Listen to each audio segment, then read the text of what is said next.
Praise the Lord. Amen. I am so excited to be here with you all. Ooh, okay, I'm working on my Swahili. You ready? Nina Furaha. Eh? Maybe, kind of, not so much. That's okay. That's all right. I'm working on it. So I'm so excited to be with you. As I mentioned, my name is Cami Biastes. I work with Present Age Ministries. And as our lovely pastor mentioned, this is a little different than our normal preaching Sunday. Little preaching, little teaching, but it's all based on Jesus. Okay? Good. All right. So first thing, I just wanted to honor the house here and thank you all for allowing Present Age. This is not the first time Present Age has been here, and so it's an honor to be back with you. We thank you, Pastor Lucy, Pastor D, and the rest of the house for allowing us to come and speak with you.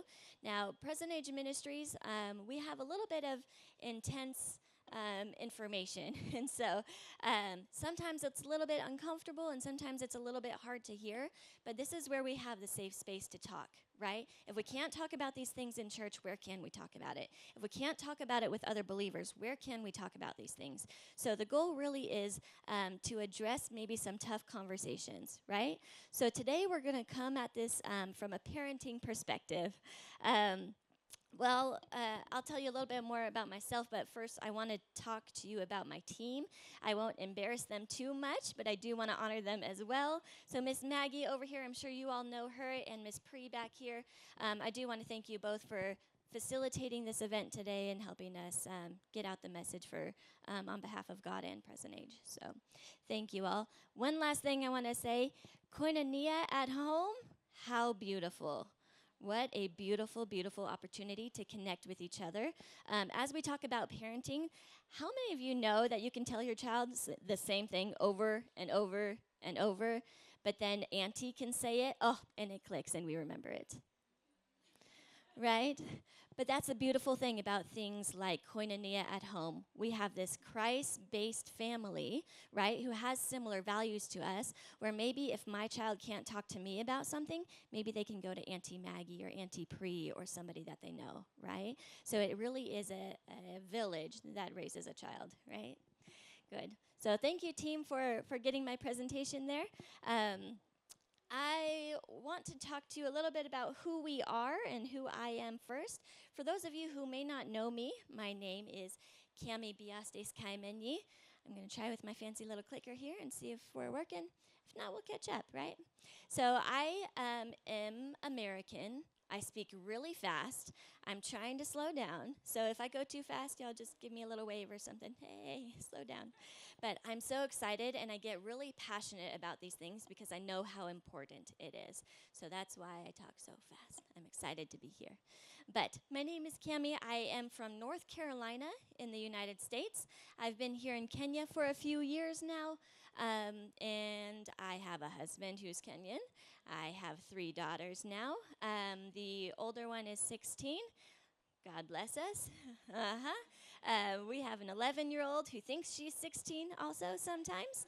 And then I have a very, very small one that is 8 months. So, yes, it's an adventure in our house all the time. And all girls. So also pray for my husband when you think about him. But he's a good man. He was worth moving across the world for. You know, when you find a really good one, you lock him in, right? You go get him. So, Karibu, Kenya. So that's kind of how I moved here. I started coming over here for work for Present Age, and then I met him and landed here. So you never know what God has in store. So if you ever have those questions about does God really want me to take big leaps of faith? Let me tell you, yes. Yes is the answer. So I have all of these daughters. I have a few more that have been grafted into our family. They are 18 and 27, and one little grandbaby. So I'm also a shush. Yeah, imagine. I gained a whole family. So it's really been beautiful and a blessing for me. I have been with Present Age for a few years now, about 8 years, and I've been in anti-trafficking space for about 14 years. So this is my lovely family, my husband on the far left there, and then that's just Uncle there in the middle. But it's the only picture I had of all of us together, so We got that one. But Present Age Ministries, let me tell you a little bit about who we are. We work to combat sexual abuse, exploitation, and trafficking. So I'm jumping right in. We're getting heavy real quick, okay? So let's just talk about those definitions briefly, and then we'll talk a little bit more about it later, right? So first thing, abuse. Most of us have an idea of what that means, right? Unwanted contact usually, right? But in this digital age, with our young people coming up, we have to remember it can also be digital. Did you know that? Sexual abuse can be digital, right? If we think about videos and pictures and those kind of things, blackmailing with those things. We'll talk a little bit more about that later. But we have to remember there is a digital aspect to that also. Exploitation and trafficking we'll talk more about in a little bit, but that's what we do at Present Age. Now, we have been doing this since 2009 as an organization, since 2019 here in Kenya. Obviously, COVID affected us a little bit, but we got back on track and we're still doing it. So this is a little bit of numbers. My point of showing you our numbers here, the impact of 65,000 people reached through our awareness. The point of me telling you that is that we did not wake up today and decide, I'm going to talk to you all about parenting, right? That doesn't make me an expert, but having worked with 500 plus survivors of human trafficking has really helped us put this information together to push back out to the community, right? If we know what the world is targeting in our children, those vulnerabilities that they are seeing, and how our children are getting pulled away from God or pulled into these dangerous situations, then we can address it. Right? So a lot of my information today is coming from those girls who have been caught in these situations. And then we get to pull that information back and give it to you on the prevention side so we can get ahead of that. Does that make sense? Good. So let's talk a little bit about parenting God's way. What does that mean? Before I was a parent, I always wondered, how... does God spank? Would God cane? Would God do these things? I don't know. The answer is ask him, right? But what we do know is that we need to love the way God loves us. So I appreciate you all helping me with my presentation over here. Thank you guys so much. So we love the way that God loves us. What does that mean? Do we all live happy, perfect lives, even though we are Jesus lovers? Absolutely not, right? Who's had a struggle in life since they met Jesus? All of us, right? Yeah. So life didn't get perfect. That doesn't mean that we want to give our kids the perfect life, right? Even if we have the ability to, which we don't, that's not how God does it for us. That's not necessarily how it's going to look, right? How God loves us is sometimes there's consequences to poor decisions, sometimes there's disciplining, but there's always unconditional love. Right? That's how God loves us, is unconditional love. So if we look at the next one here, we have some scriptures that show us this. John 3:16 is pretty common. Probably most of us know that one, but I want to focus on one word in there. For God so loved the world that he gave his one and only Son, that whoever believes in him shall not perish but have eternal life. So when we think about God gave, maybe you all have heard this before or thought about this before, but what does that look like? Sacrifice, right? How many of you know parenting is sacrifice, right? And when you want that best life for your little one, it looks like sacrifice, right? Or little ones. But what I don't want us to forget is John 3:17. This is one of my favorite scriptures, right? For God did not send his Son into the world to condemn the world, but to save the world through him. How many of us think of God and immediately think wrath, judgment, punishment? He's tough, he's critical. You don't have to raise your hands. But a lot of us sometimes, and often that comes from so many different things, right? But if we look at these two scriptures, God gave, and then just a reminder to follow up, he did not send his Son into the world to condemn it, but to save it. 1 Peter says that God sent Jesus, the lamb was slain before the foundation of the world, right? That means way before sin happened, there was a solution. What kind of a father is that? Is that wrathful, judgmental, right? All of those things that sometimes we feel like when we go to God, there's a barrier, right? I think we're always taught so much there's sin in the way that I can't get to God. I have to confess all my sins. I have to get rid of my sins, all of these things, which I'm not saying you don't have to address the sin issue, right? But also, once we address that sin issue with Jesus, then we have access to God, right? He created a way for us from the very, very beginning. If we go back to the beginning in Genesis, right, when there was that first fall, that first separation from God, Adam and Eve sinned, and then there was separation from God, right? What happened? Adam and Eve went and hid, right? And then who came looking for who?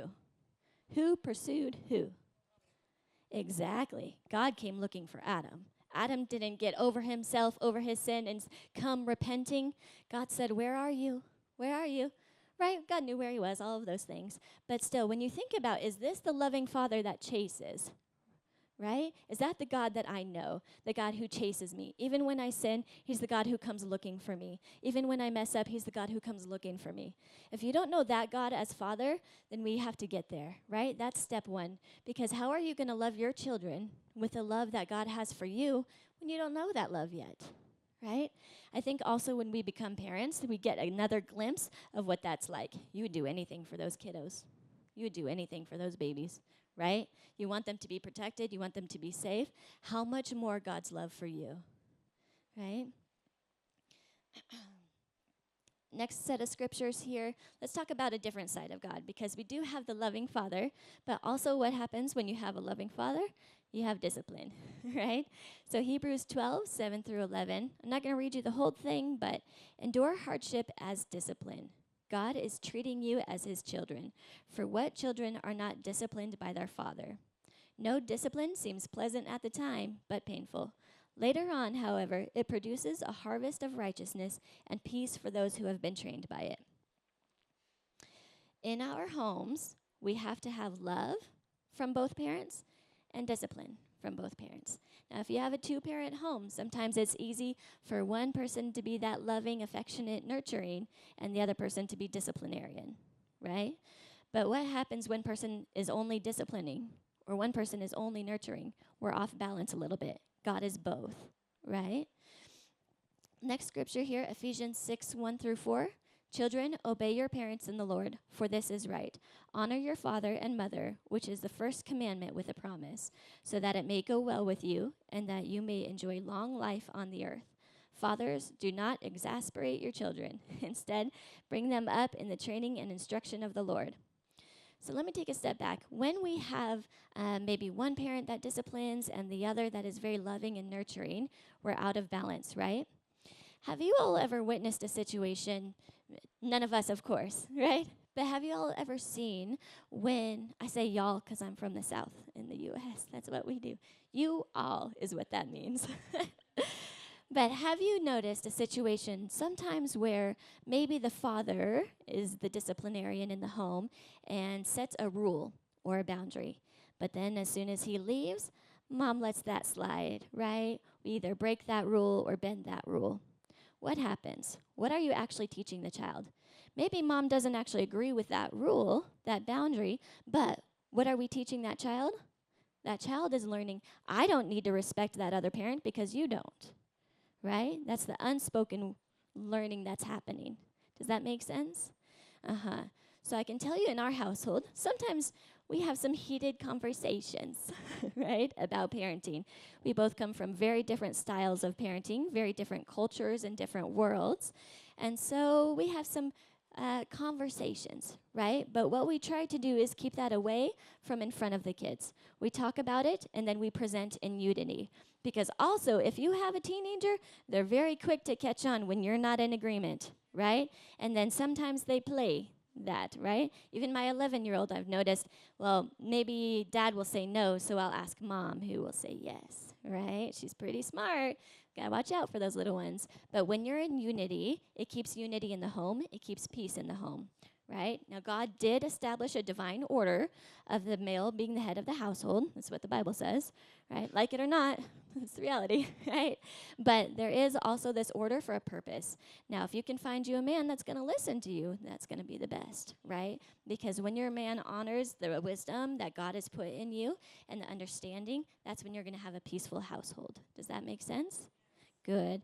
Obviously, Jesus has to be at the center of that, or that won't be peaceful. I also just want to add a quick caveat there, a quick disclaimer that that is not relevant to abusive situations, right? We are also talking about abuse today and some of those tough things. If there's an abusive situation happening, that's kind of a different topic, right? A different conversation. The last thing I want to talk about there is don't frustrate your children intentionally, right? Sometimes when they make me mad, I want to retaliate, right? You frustrated me, now I'm frustrated, so I'm just going to speak harshly to you, right? We have to also have that self-control, that spirit-led fruit of the Spirit, right, within ourselves, that we're going to speak kindly to them no matter what. And if I need to take a break, I will. I'll go step away, and then I'll come back. I'll let you finish doing the dishes, and then I will return when you're done, and we can have a different conversation, right? But we don't want to frustrate them intentionally. God made that commandment clear. So remember to lead and guide them. What I have found to be helpful is if I pray for them. When I walk away and I take a moment, if I pray for them, my heart changes towards them, right? You're 16 and you have a lot of hormones happening and your little world is upside down. Okay, that doesn't give you the right to speak to me that way. But if I pray for her, my heart changes towards her and I'm able to come back in a very different attitude. So next thing here I want to talk about is rules without relationship. What we have found at Present Age Ministries, working with over 500 girls specifically that have been in abusive situations, either exploitation or trafficking, rules without relationship lead to rebellion, right? So if we have rules and rules and rules, it's almost like having a bank account. When you have a bank account, you have to put money in there, right? You have to deposit and deposit and deposit so you have something to withdraw. When we're talking about with our children, if we are depositing things like quality time, affirmation, attention, kind words, right? I'm proud of you. This is what God says about you. This is what the Bible says about you. Sometimes when I'm not seeing that character, I remind them, this is not who you are. This is not who God says you are, right? You're lying to me. I know you're lying to me. That's not who God says you are, right? So we have to deposit those good things so that when we have rules and we have to enforce those consequences, there's something to withdraw, right? If we are withdrawing more than we're depositing, we get rebellion. Well, I'll just do it behind your back. You won't know when I do it. But if we have enough relationship invested, then we have something to withdraw from. Does that make sense? So you can't remember that first part. I'll tell you a fun story with my older teenager. Last year, she was pleading and begging for WhatsApp. Anybody been there? She really, really wants this social media. She wants to connect with her friends. She was moving schools, so she wanted a way to stay connected with her old friends from her old school. Understandable, sure. Let's see how this goes, right? So I allowed her to download WhatsApp on my phone, right? We're very clear this is mom's phone, and mom's going to be checking to make sure that you have the maturity to handle yourself properly, right? So she has it for a little while, is talking to her friends from her old school. No problem. Everything is consistent, is fine. Mom keeps checking, just in case, right? Also, my poor kids, I do this for a living, so, you know, they always get the first round of anything. So time goes on, and she starts adding friends from her new school. And friends from her new school are not who Mama would choose for her, right? But Mama sees that. And so we get to have some conversations. Hey, I notice when you're talking to your friends, these are the things you're talking about. Is that appropriate? Is that best for you? No. Is that good for you? No. And what I did notice is that after she would be on WhatsApp for maybe 20 minutes, that girl would have an attitude. Maybe she's doing her chores like she's supposed to, but she's moody, she's quiet, she's making faces. She's not saying anything, but she's making stink faces. Right? Okay, this is not good for you. So we had warning number 1, right? We're having a conversation. I'm seeing that this is not good for you. You can choose to set boundaries for yourself, and if you can't, I'm going to help you, right? So we give it about another week. That's all it took. And we see the same behaviors happening. As soon as I'm on WhatsApp, I get moody. So something is not good for you here. So we had a little sit-down conversation. We talked about boundaries. We talked about different ways you can say no. We talked about different things that you can do to help yourself have a good attitude and not get sucked into these things. You chose not to do it. So now we're having consequences, right? So on my phone, this WhatsApp is now gone. So we lost it. Was she my friend after that? Nope. And is that okay? Yep. She's allowed to be angry. She's allowed to be upset. What does she do with that anger? You have self-control, right? Go pray. Go talk to the Lord about it. Because God put me in your life to be your mother, and I am responsible to God to do what's best for you, right? And I am accountable to God. If I let this go, I am accountable to God for you and your little life. As long as He has given this to me, I will do it well to the best of my abilities, right? So you can be angry with me. That's okay. It's understandable even, right? But I'm seeing this is not good for you. You can't set the boundary for yourself, so I'm going to help you. And eventually she got over it. But a lot of that took the depositing. I also knew I needed a little bit more time with her to deposit, right, before we had this big conversation. So I gave her a few extra days before we had it, right? So we had that time to build that relationship so we could be there and ready for that conversation. Eventually, she got over herself. Has she had WhatsApp back? Nope, because she's not showed that she's trustworthy and has the maturity to handle it. So as her mother, it is my job to protect her from that. Is she angry? Yes. Would she like WhatsApp right now? Yes. Can she have it? No. Right? Sometimes it just works that way. Also, while I'm talking about social media, I do just want to make a point.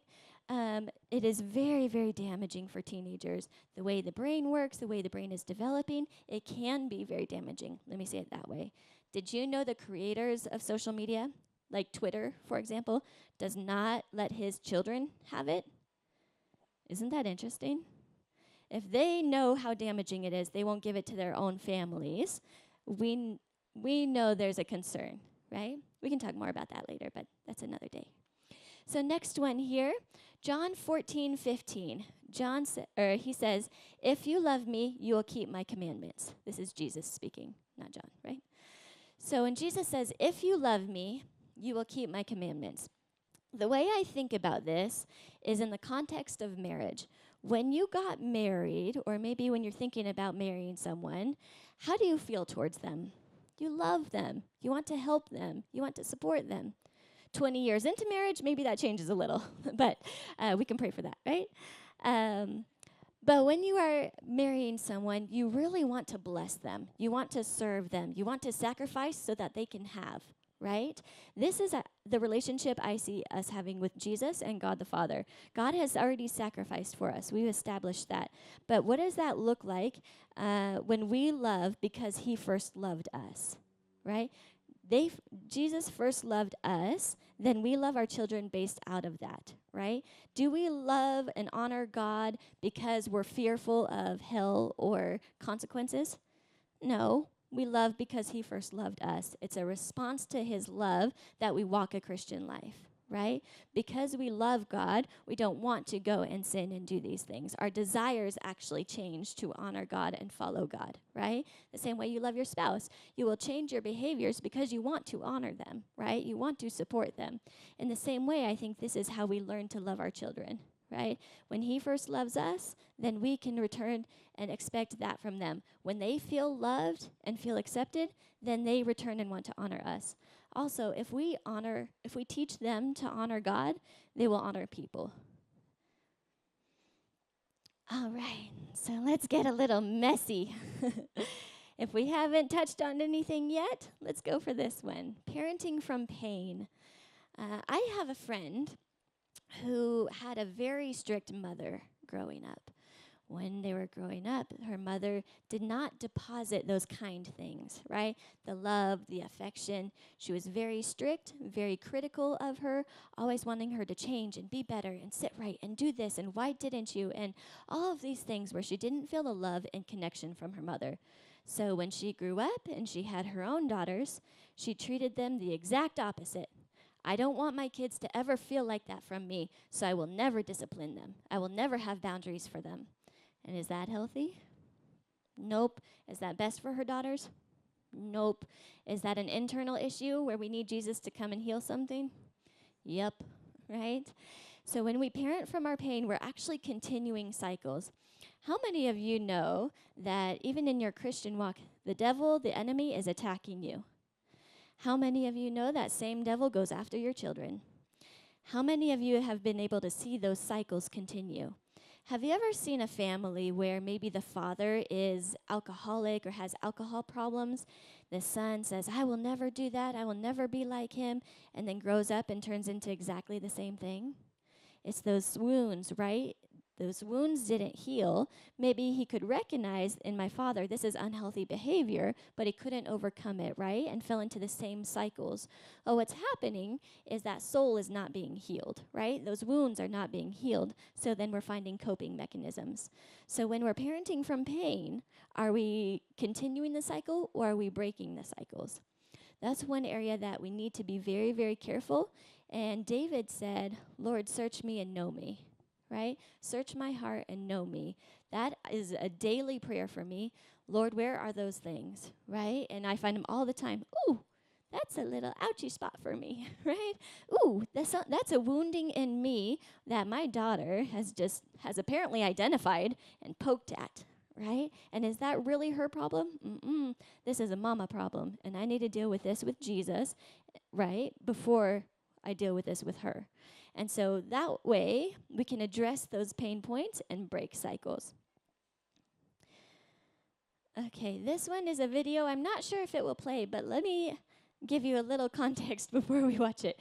It is crying babies, and I do not condone making babies cry for no reason, right? But this is something really, really interesting about how little humans and big humans work. Right? Let's see if we can make it play. It may or may not. And if not, that's okay too. So I don't know if any of you have seen these videos, but it's really happening all around the world right now. This is really fascinating. So these little ones, obviously they're very, very small babies.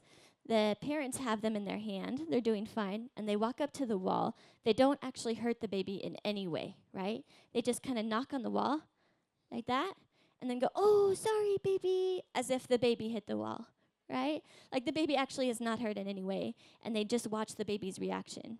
When the parent goes, oh, sorry, baby, you're okay, it's all right, right? Then the baby starts crying. Oh, I should be hurt. Oh, so I'm going to cry and be sad, right? It's fascinating because what is happening? Is that child really hurt? Nope.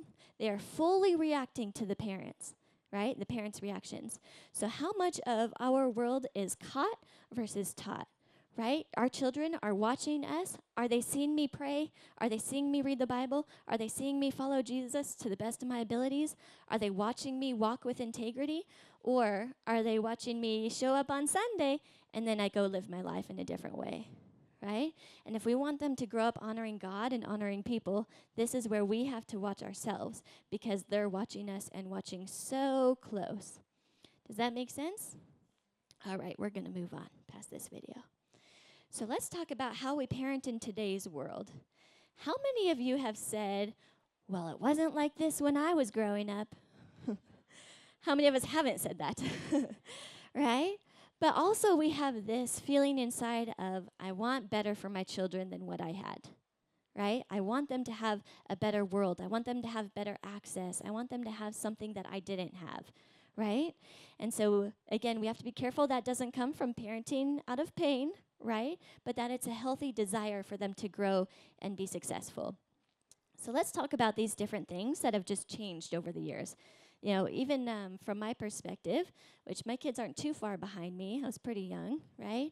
But they still are growing up in a very, very different world. First thing that's not on here, let's talk about COVID, right? COVID shut down the world. Has anyone experienced that before? Nope. Has any child had to grow up through that before? Nope. Especially our little bit older ones now. They had to experience a world where parents were full of fear. Parents are supposed to be that security and safety, right? So if they aren't feeling safety, they're recognizing fear in their parents, what does that teach them? Right? There's just an instability that we've never had to deal with. So we have to recognize that as we're parenting them, They're growing up in a different world. Access to technology, if we think about TVs, movies, social media, any of those things, that is a false sense of reality. How many movies are literally your life? Very few, right? They don't make movies like that because no one would go see them, because that's daily life, right? We all want to get rid of that. That's why we watch a movie, right? But our young people can't discern what is reality and what is on social media. The National Crime Research Center in Kenya also issued a statement saying that one of the dangers and issues with gender-based violence, the perpetrators and violent individuals are saying the individual has been watching too much media, and so they think this is what their life should be like. And so it's frustrating me as the head of the household when I can't provide that. So I have to remind her what it's like, what reality is. Right? Isn't that interesting and fascinating? So that's not necessarily a bad thing in itself, right? Kind of when we talk about Western influence, can be positive, can be negative, right? Western influence can be positive, women's empowerment, equality, those different things. Negative side, where the Western world is introducing a lot of things like gender issues that are not of God. Can we say it like that? Yes. When we talk about Nairobi development, one thing that I am able to see kind of from being on the outside and not growing up in this area, it's fascinating to me and the most beautiful thing where the innocence of village life and village culture, where we trust people, is now clashing with the big city development of Nairobi and the crime that comes with that. Have you noticed where people are so innocent and trusting and kind and loving and hospitable, yet there's this other element creeping into the big city life in Nairobi, and those two things are clashing. So as we talk about trafficking and those type of things, my husband, God bless him, is one of the kindest people you will ever meet and loves children. And so he will run up to any child and play with them and talk to them and be best friends. Right? But when we think about the danger side of that, any person, let's say if there's a bad person out there who has this negative intentions, has the freedom to do the exact same thing. Does that make sense? And so there's this clash happening where the beautiful, positive innocence has to adjust a little bit to be aware of the dangers. Does that make sense? Mm-hmm. And then let's talk about status for just a moment. Y'all deal with so much pressure here in Kenya. The kids have pressure, you have pressure. What do you look like? What is your hair like? What are your shoes like? What do you have? What do you not have? There's this constant comparison, and it's tough. It's exhausting, and I didn't even grow up in it. My heart feels for that part. And as a parent, again, we want the best for our children, but we have to remind them what really matters, right? I remember my kids asked me, are we rich or are we poor? Like, they're really confused, right? Because I have a Mzungu mom, right? But also we live here, right? So they're not really sure where they fit in society, which is fine. But we have those conversations. We also talk about how are you rich and how are you wealthy. Everyone has something, and what does the Bible say, right? It is much more important to be rich and wealthy in character and values, and God will honor, and God will esteem, and God will build. Right? When you have the right character, God will bring you wherever he wants to bring you, so you're not limited, right? We also talk about being a good steward. You have something. Everyone has a talent to start with. What does that mean? How do you be a good steward with it, right? So let's keep going, and let me talk a little bit about human trafficking and how that relates to this conversation about parenting that we're having. Number one, I think most people don't know what human trafficking is. So let's start with that. How many of you have heard the word trafficking, human trafficking? Are you familiar with that? Okay, perfect. So let me start there. There are multiple types of trafficking, labor trafficking and sex trafficking. We'll talk a little bit about both, but mostly sex trafficking today. So let me define those for you a little bit. We talked about abuse, so let's take the next step and talk about exploitation. Exploitation essentially is when there is sexual contact or content in exchange for something. So exploitation, exchange. That's the easy way to remember it. But here's what's interesting. The law defines the exchange as an exchange for anything of value. So what do you value? Food, shelter, safety, security, anything like that, right? So if there's any exchange happening, that's exploitation. If you're a minor under the age of 18, it is automatically trafficking. Interesting. And if we think about those minors, those under the age of 18, when there's an exchange happening, what do teenagers care about? Hair, shoes, nails, clothes, status, right? Any of those things? Uh-huh. What we also see is menstrual pads, right? Transport sometimes. We see a lot of that, right? That exchange is exploitation. If that's a minor under the age of 18, it's automatically trafficking. If we're over the age of 18, that's where we have force, fraud, and coercion come into play. Again, this is the law. I don't expect you to remember the law, but I expect you to remember what's relevant, right, in your life. Or maybe you can think about a situation where you know something. I have this conversation very frequently, and all the time somebody says, I know a situation of somebody like this, this, and this. Is that trafficking? Yes, it is, right? So when we think about these different things, let's look at it a little bit differently. Force, fraud, and coercion. Force, most of us understand that concept, physical violence usually, right? Fraud would be lies, false promises.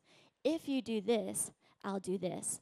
What I see a lot here in Kenya is if you come work for me, maybe be house help or some type of nanny, something like that, come work for me, and then severe abuse happens, that turns into exploitation and trafficking, right? That was a lie. There was never a job. It wasn't a job offer, right? And then we have coercion, which essentially is blackmail, right? It's threats. What we've seen is, if you don't do this, I'm going to make your little sister do it. Something like that, right? If you don't do this, I'm going to attack your parents or your family. Something like that, okay? So does this really happen in Kenya? Yes, it does. It took me about 3 minutes to pull all these news stories, and they're all from within the last year. And then NTV shared something a few nights ago of a news story. So is it prevalent in Kenya? Absolutely, yes. We're going to skip the next slide and go right into risk factors. So when we talk about trafficking and exploitation, we know that there's common vulnerabilities that traffickers and perpetrators look for. And that's where we as parents can meet those needs, or maybe in our koinonia at home groups, that's where we can meet those needs of our kids, right? They can get that love, that acceptance. You can see, next slide please, the different risk factors and different things. I'm not going to read all of these to you, but all of these different factors play into who our children are, right? All of the different things that's happening in their world, happening around them, all of these perpetrators can identify so quickly. One that I want to talk about is unaddressed trauma. Sometimes we find girls and survivors that when you talk to them, when you ask them, what's the worst thing that happened to you? Obviously, this is after a lot of healing and trust building and all of that. But we're able to have those conversations. What's the worst thing that happened to you? You know what they say? So often, they will talk about something way before trafficking, way before they met the trafficker. When I was abused by my father, when I wasn't loved by my mother and she left, when all of these things happened, rarely do they talk about the actual trafficking situation. Isn't that interesting? Because what traffickers also know is that if there's a vulnerability that I can meet, then I'm going to do that and I can lure them in, right? So let's talk about what predators look for and what perpetrators look for so that we can address that with our kids before that predator gets there, right? This was done by a university in Canada. They did an actual study. How? I'm not sure. But they actually found internet and online conversations between children and perpetrators. And what were the top conversations? These are the things they found. Children posted things like, nobody gets me, I'm sick of being single, I'm all alone, my parents don't trust me, I'm being treated like a child, like a kid, I need to get out of here. Those are the top things people posted that literally drew perpetrators to them. Isn't that fascinating? So, what is really happening? What is that child actually communicating? That I don't feel loved or accepted, I'm misunderstood, I'm lonely, I'm insecure, I need someone to fill that need for me, right? Some things that we also see, not in Canada, but more in Kenya, is that practical need. Maybe that perpetrator will offer, I'll pay school fees, I'll get you clothes, food, those kind of things, right? Maybe even Chick-fil-A, or sorry, not Chick-fil-A. What do we have here? KFC. Thank you. Yes, chicken, right? But maybe we go to KFC. I'll provide that for you, right? And usually it doesn't start with trafficking, right? Sometimes we have that kidnapping situation, but often we have that relationship building, right? Where it seems like I'm a trusted person in your life. You can trust me. I'll help you. I love you. I care about you. I understand you unlike anyone else, right? And that child thinks, you must, because you got me chicken, right? You must love me and care about me. Now, how nice is it to hear that you're beautiful, ladies, right? I'm 30-something and married with kids. It's still nice when people tell me I'm beautiful. How much more for an insecure 13-year-old, right? When she hears that someone telling her she's beautiful, I care about you, I understand you, yeah, your parents stink because they don't let you do woo, woo, woo, right? Do whatever you want. You should be able to. You're grown up, right? How many 13-year-olds want to hear that from somebody? And there's somebody out there in the world that's willing to tell them that. So we have to keep them grounded and have enough positive relationships depositing into the world where they're not drawn into that. Does that make sense? Good. So this, perfect, we can skip this one. This next one, we're not going to actually watch this video, but it's about a technology company that wanted to see, is this really happening, specifically online? Are perpetrators really reaching out to kids this much? Is this really a danger? So this company created a fake profile for a 15-year-old girl. Within minutes, she was contacted inappropriately. So they decided, well, she's 15. What if we make an 11-year-old profile? And they did, and very young 11, right? So they did. As soon as this profile goes live, 24 seconds, and it starts being contacted inappropriately. So when I talk about the dangers of online and social media, it's very real. 24 seconds, an 11-year-old was contacted inappropriately, and then many, many more times. So we talk about that, but that was in 2016. What has happened to access of technology, internet, cell phones, even schooling during COVID? Some schools pulled our kids home and gave them technology. Is that access to technology increased or decreased since 2016? It is skyrocketed, right? Way more access than there was. So if it took 24 seconds for a bad person to contact an 11-year-old profile, how much more now? Right? Now, we do have some checks and balances with some different platforms. So one of those things perpetrators also will say, let's get off this platform. Let's get off Facebook and Instagram and talk somewhere else where I won't get caught, right? Some of the things that you can watch for, we'll go to the next one here. Some of those things that you can look for in your kids is if they become obsessive and secretive with that device. Right? That's a red flag. Again, this is where I say, you can use my phone.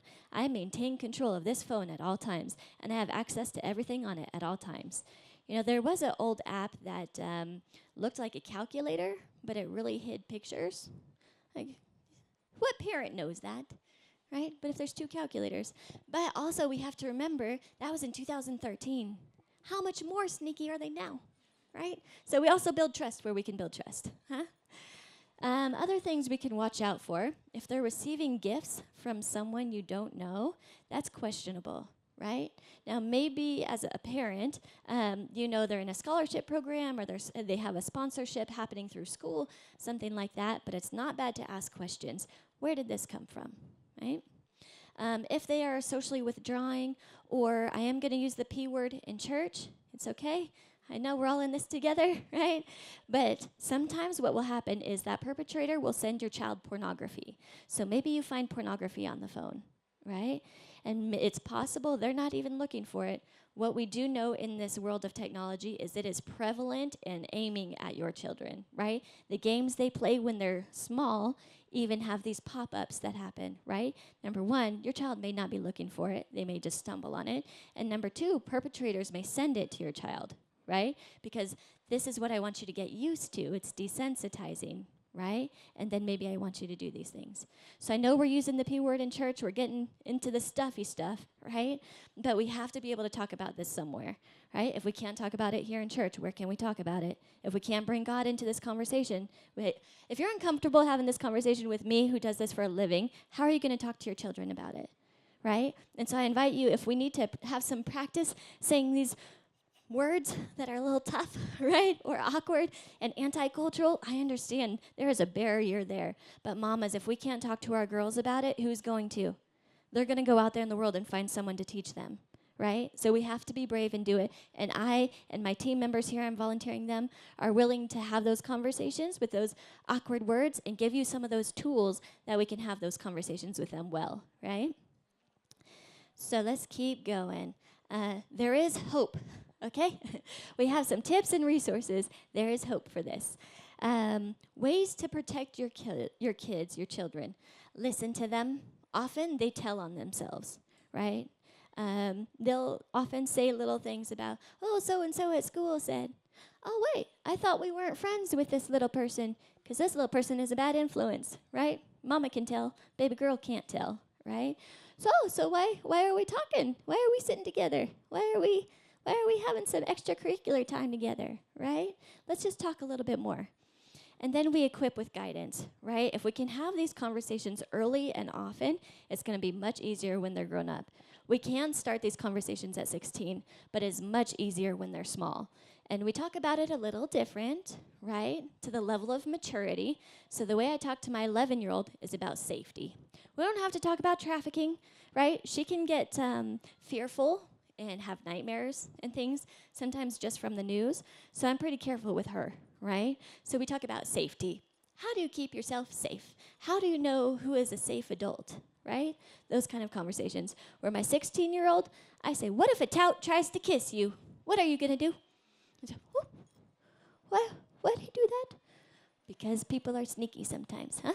Right? And he sees you every day in your cute little self going to school and coming back from school, right? And so we're just having these conversations. How do you set boundaries? How do you keep yourself safe, right? And she gives me those eyeballs. What did you say, Mom?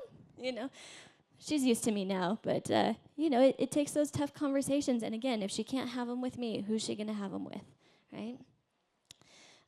Make sure your child knows your phone number.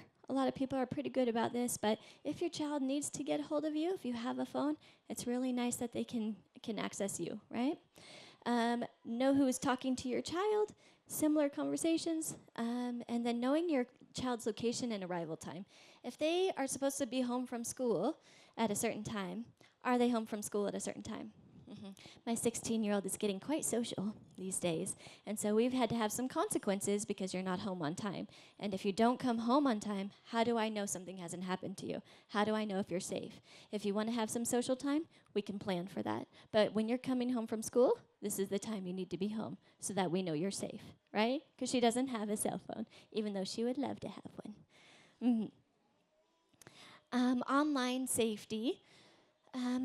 Again, conversations early and often. I do have some very practical websites and things that I'll share with you, but letting them know what's okay and what's not okay.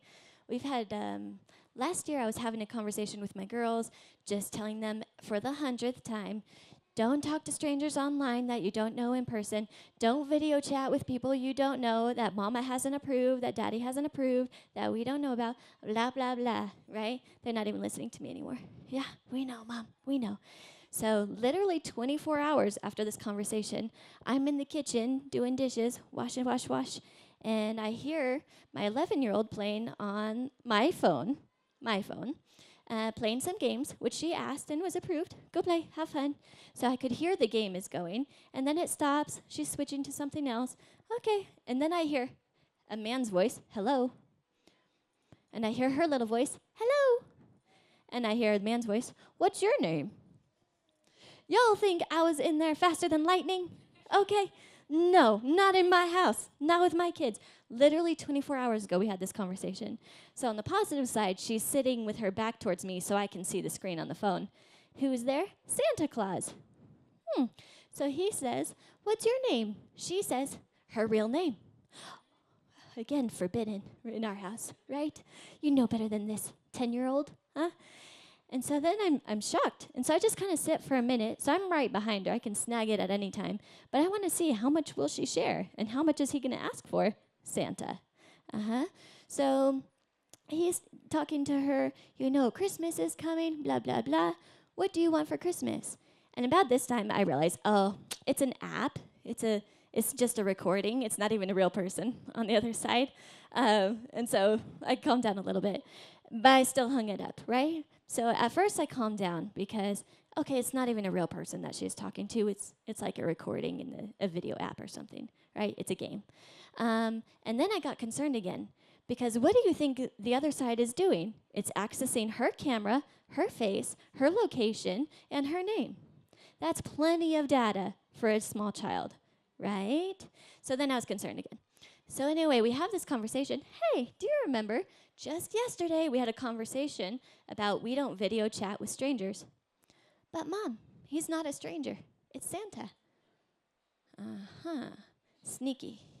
Okay, come sit. Let's talk some more, right? And so even in my household, I'm realizing it is so prevalent, right? All of that information is so prevalent. Anyway, having those conversations as often as possible is going to be helpful.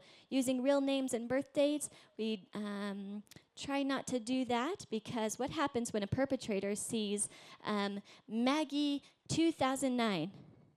I know Maggie's name and what year she was born. I know she's a young female. That's pretty much all I need to get started, right? When we talk about monitoring apps and those phones, it is easier to do when you know how to use it. So if you need to take a little time to learn that app, I have some tools and resources for you on that as well. Don't forget to turn off those locations. It is on the pictures you take. It automatically geotags your location every time you take a picture in your phone. Isn't that fascinating? It doesn't ask your permission for that. That is separate than your phone's location, separate than the map's location, separate than the location probably in the app you're using.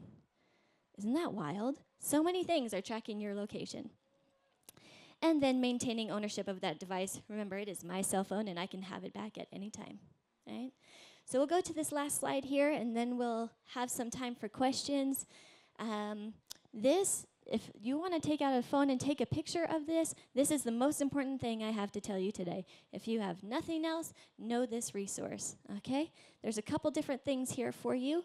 If you want something to review apps and TV, I don't have time to download every game and every app and learn how to play it before my kid wants to play it. She's on to the next thing, right?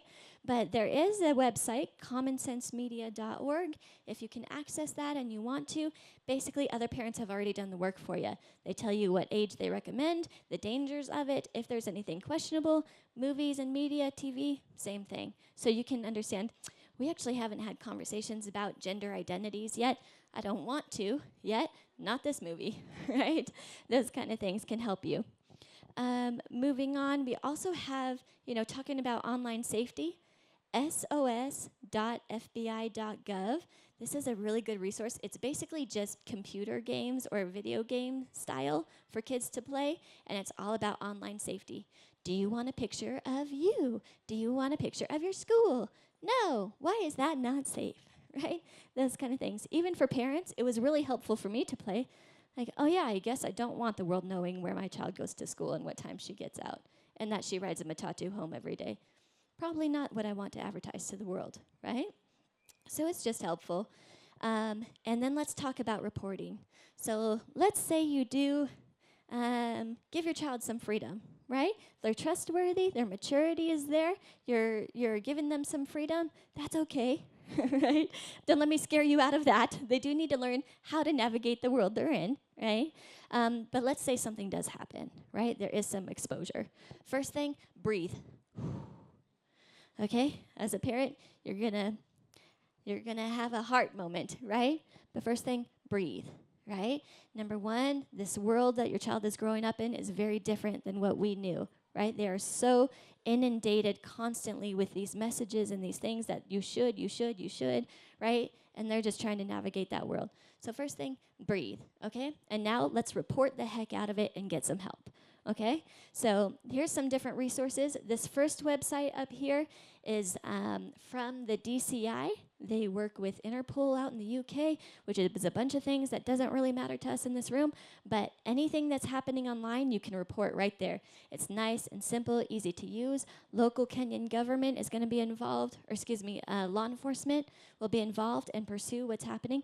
Again, our kids are probably minors. They're not going to get in trouble for this, right? We need to find the perpetrator who's out there on the other side, okay?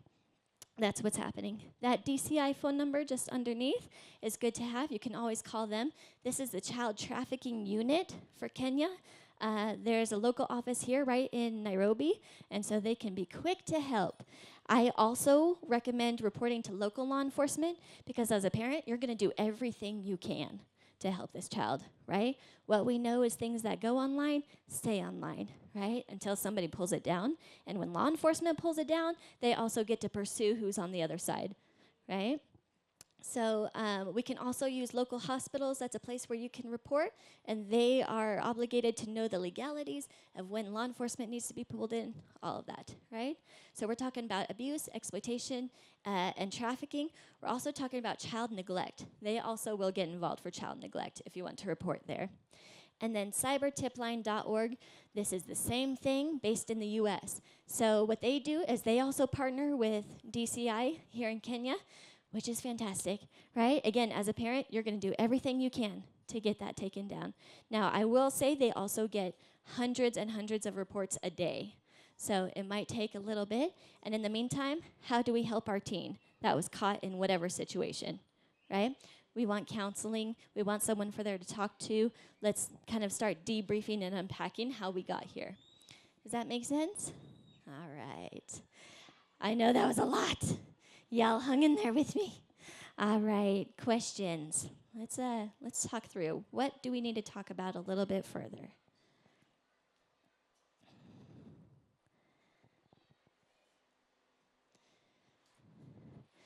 It's okay, you can be brave. This is a space where we can talk, right?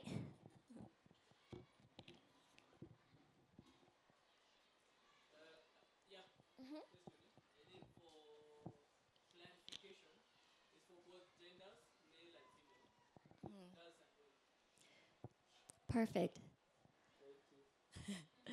Thank you so much, team. So just to reiterate for anyone who maybe didn't hear, for both genders, male and female, and I'm really glad you brought that up. I use the term female most of the time because that's what we see. That's what's identified, and that's who we work with. But this absolutely happens to both genders. So victims are both genders. Perpetrators can also be both genders, right? But most predominantly, this is the way we see it. Again, that doesn't mean that's the only way it happens. Great point. Thank you. Anyone else? Any thoughts, comments? Doesn't have to be a question.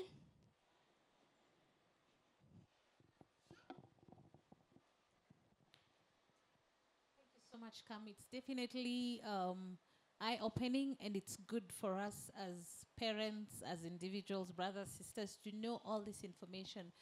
I'm asking on behalf of us parents who have teenagers who have access to phones and social media. Yes, the conversations go on, and there's those different apps we're using to monitor what our children are doing.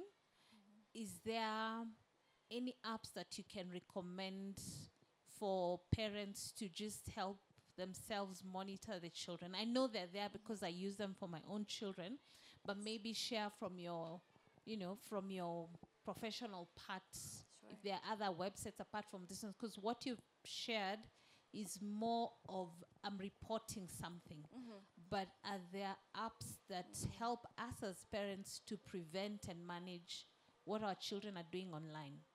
Great questions. Great questions.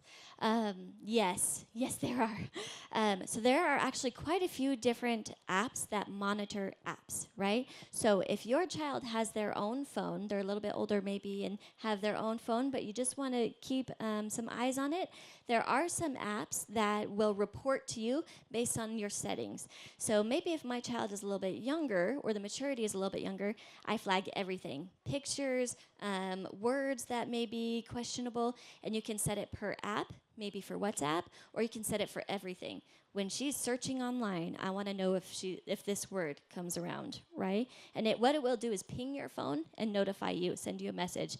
This is what's happening. I believe that one is Life 360. And then the other one that I really recommend is Bark Technologies. So they have different options based on what you're looking for. You can have a cell phone specifically from Bark Technologies that limits a lot of things, and that's really good for the younger ones. Maybe you need them to have a phone so they can communicate with you in whatever situation, but we want to make sure some things are locked up. You can do that. You can also just use phone settings, but Bark Technologies is where I would start. That is my favorite resource for different types of either notifications where you want to see something happening on another phone, or if you want to lock up on this phone, so that way when I hand it to her, she has to have a password to get through certain things, something like that. Does that make sense? Good. All right. What else? I would also say family link because that's what we use as a Wonderful. family link because Very that good. helps us to basically monitor. You can actually control how many minutes, hours, how much time the child can be on phone, and it will automatically switch them off if if their time limit is 30 minutes a day. After the 30 minutes, it will switch off and on. So for me, that has helped as well. But thank you so much. Very good. Thank you for mentioning that. Mm-hmm. Just to add on to what Pastor Lucy is saying, even apart from our children, because there are those who have phones, the teens, but they also would not want those pop-ups, even for us as adults. You find you have an app that is useful in one way or another, but there are those things that come, the porn and stuff, once in a while, something pops and you're like, where the hell did this come from? Yeah, so And hell is the answer. You're right. yes. So if we could also get to have probably something that can, once you just buy it, that it shouldn't come or anything like that, it would also be good for us.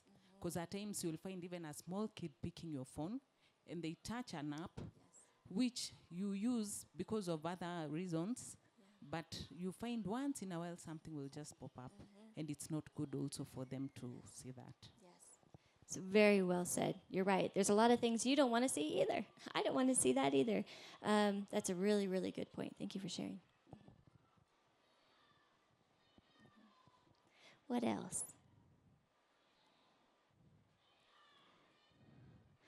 All right. Well, maybe I can pray for us.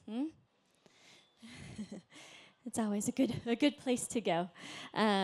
So let me say. Oh, one more question. Question. Yes, please. You said about NIA. Do you merge with schools so that they can have this highlight on whatever you've talked about? Just to confirm, I understood. You're asking, do we do this for schools? Yes. Do you involve schools? Perfect. Fantastic question. Thank you so much. Yes, we do. And my amazing teammates right here are the ones who are actually speaking to the children. So we do it in an age-appropriate level where if they're small, we're going to talk about safety, not necessarily trafficking, right? And those different things. Touch, unwanted touch, safe touch, right? As they're a little bit older, we're going to talk about exploitation and what that means and what it means in their world. We're also very conscious about where they're located, where maybe our friends in Canberra are going to be very different than our friends in Lanana, right? And what's trending and what's happening. And so we're going to bring all of that information. You're exactly right. We partner with schools, we partner with NGOs, we partner with churches, we partner with any group of teens, essentially. If you just have a teenager who has some friends, let us know. We'll also talk to them. And then we'll also equip you to talk to them if you would rather do that. So yes, thank you for that question. Anything else? Any other thoughts or comments? I appreciate you all hanging through. I know sometimes it's a little bit of a difficult and uncomfortable topic, and I really appreciate Present Age being allowed to be here and share this information. I do want to just end on this. You are the expert of your child, right? So I can tell you, don't give them cell phones, don't give them social media, but you're going to know when they're mature enough and ready to handle that, right? Because they're going to go out into the world, and we do have to equip them to make good decisions, right? And so we do have to equip them and have those conversations, but you can do it. You are the expert of your child. God gave that child to you, right? You are the authority over that child, spiritually, physically, all of it, right? And so you get to decide when it's appropriate. And sometimes we try it, see how it goes. Honey, you can have WhatsApp. Oops, nope, you can't, right? Because we misused it. So maybe we'll try again later when we think that maturity is there, right? We also know that boundaries might be different for different kids. My younger one has a very different personality than the older one, which is very different than the littlest one, right? And so maybe as those maturities are in different places, those boundaries are going to be a little bit different.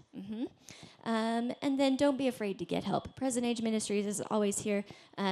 As Pastor Lucy mentioned, she has some great resources too. Family Link is a fantastic one.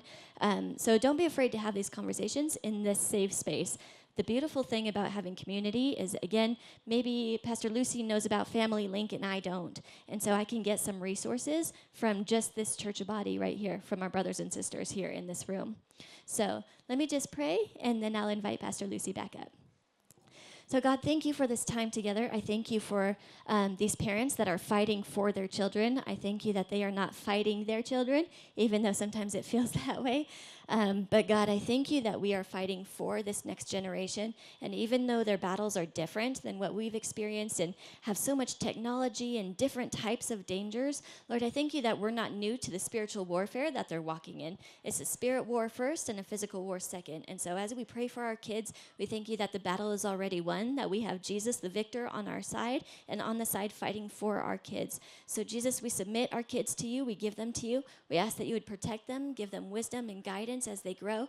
We ask that they would grow in wisdom and stature in the kingdom, that they would grow understanding your word and not just being around it, but that it would sink down into their hearts, that it would be written on their hearts, written on their minds, and that they would live from that place of security. I pray that we would have father encounters with you so that we could be good fathers and mothers, that we'd know what it was like to have a good parent in you.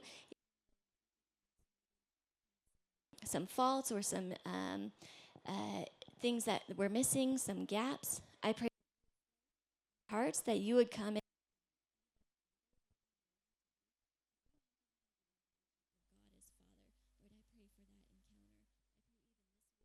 Pause and have those moments with you, that you would come and fill with love, that you would show us what true love is like, unconditional love is like. I thank you that you are the unconditional loving Father. It doesn't matter how much we sin or what we do, you come looking for us. And so I pray that we would parent that way, where even when our little ones are misbehaving and acting some kind of way, I pray that we would have the understanding of unconditional love, but that we would also have consequences and discipline and love, all in healthy ways. So, Lord, I thank you for what you've done in our hearts and our abilities as parents. I pray that you would continue to grow us so that we don't continue cycles, but that we would break those cycles and move forward. We pray blessing over the next generation, that they would go even farther than we are. Everything that we've done in your kingdom, we pray that they would even advance further. Jesus, you said greater than this people will do. So we declare even greater than this. The things that we've done to move the kingdom, we say greater than this over our kids. In Jesus' name, amen. Amen. Thank you, family.